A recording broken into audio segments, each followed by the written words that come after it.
Hey guys, Tommy di sini. Jadi hari ini gue kedatangan satu buah keyboard dari brand lokal yang mungkin kalian udah pernah dengar. Udah kalian pingin keyboardnya, tapi kehabisan stoknya. Inilah Noir N2.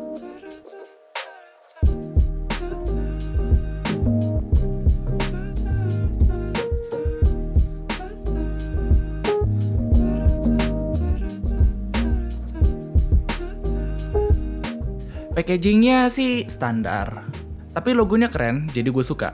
Di dalamnya kita dikasih keyboardnya, switch dan keycap puller, spare switch, keycaps tambahan yang ada logo Noirnya, dongle 2,4 GHz-nya, dan juga kabel USB-C. Untuk urusan build, keyboard ini walaupun pas dilihat emang kayaknya sama aja sih kayak keyboard yang lain, tapi pas dipegang ternyata bobotnya lumayan berat, yang probably sih gara-gara baterainya. Nah, untuk build-nya sendiri gue juga merasa feel-nya tuh solid banget dan hampir gak ada flex pas gue tes.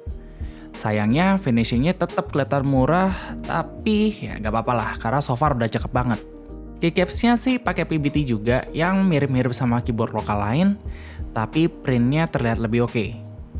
Kakinya solid, elevasinya enak buat bantu ergonomis dari keyboard ini, tapi sayangnya switch on off buat wirelessnya itu ngingetin gue sama mainan mobil-mobilan zaman SD dulu, tapi lebih low quality lagi. Semoga kedepannya bisa diperbaikin ya. Gue merasa kalau keyboard ini cukup unik.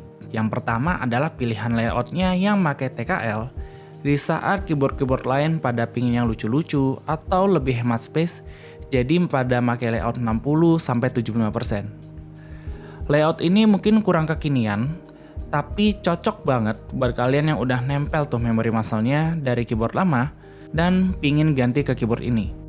Selain itu pilihan switch-nya ada brown, red, dan yellow.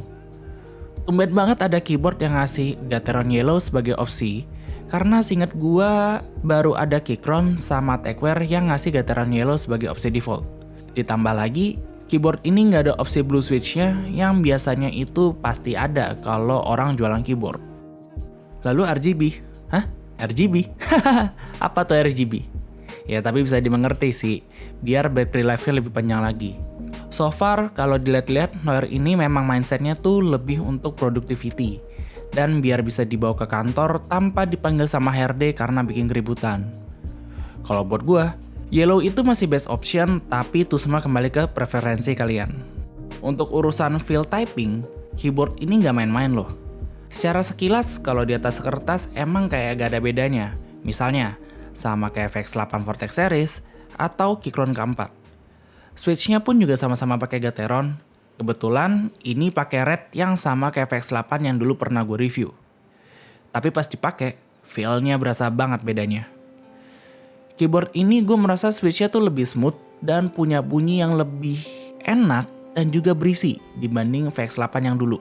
Ini kebantu karena dari awal, keyboard ini udah pakai sound dampener yang bantu banget buat akustik keyboardnya. Selain itu, rattle-nya juga jauh lebih sedikit dibandingkan keyboard-keyboard lokal lainnya, walaupun memang masih ada sih. Konektivitas dari keyboard ini menggunakan USB-C untuk wire connection-nya dan dongle 2,4 GHz untuk wireless-nya. Karena menggunakan konektivitas 2,4 GHz, jadi walaupun wireless, nggak ada delay-nya sama sekali dibanding keyboard-keyboard lain yang masih pakai Bluetooth buat koneksinya. Untuk baterainya sendiri, kapasitasnya katanya 1850 mAh yang bisa up to 70 jam. Tapi kenyataannya, dari pas keyboard ini nyampe sampai sekarang, gue nggak pernah matiin wireless-nya dan baterainya nggak habis-habis. Mungkin kurang lebih sekitar seminggu, awet-awet aja. Tapi karena baterainya emang gede, bobotnya jadi berat juga sih. Nah, ini adalah sound test dari keyboard ini.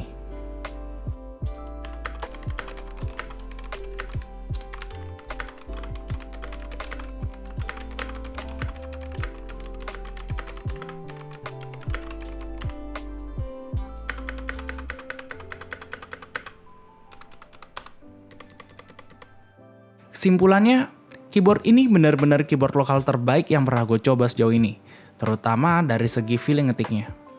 Memang harganya lebih premium sih dibanding keyboard-keyboard lokal lainnya di 1,3 juta. Tapi menurut gue, masih worth it untuk apa yang ditawarkan.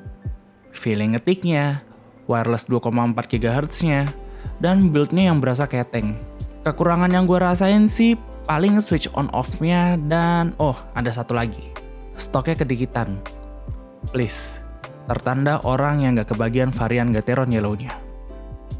Jadi itulah impresi kami tentang keyboard Noir N2 ini. Memang keyboard ini harganya lebih premium, tapi kalian juga mendapatkan apa yang kalian bayarkan. Itu aja dari kami. Jangan lupa like, share, dan subscribe. And as always, stay at home dan jangan mudik.